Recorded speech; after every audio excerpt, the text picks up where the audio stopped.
our orange juice extractor machine. First off, the overall dimensions.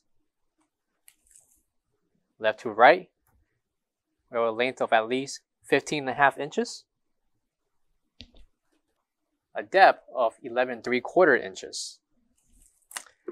Measurements for each bucket. We have at least 10.5 inches in depth, 7 inches in length, an overall height of at least 9 7/16. Measurements apply for the left bucket, and both are the same, holding your liquids and juices from the extraction on top. Coming to the bottom, waste tray that can be removed for cleaning,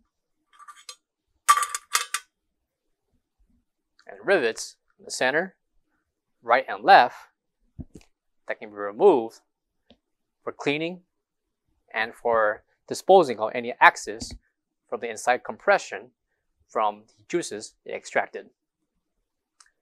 Coming to the top is also the slide for your oranges to dump in and for it to be dispensed through the compression system inside. Coming to the back, this will use a 110/120 voltage.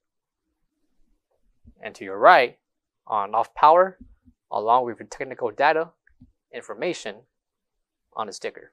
For all questions, give us a call or visit our website, coolerdepotUSA.com, for more information. Thank you.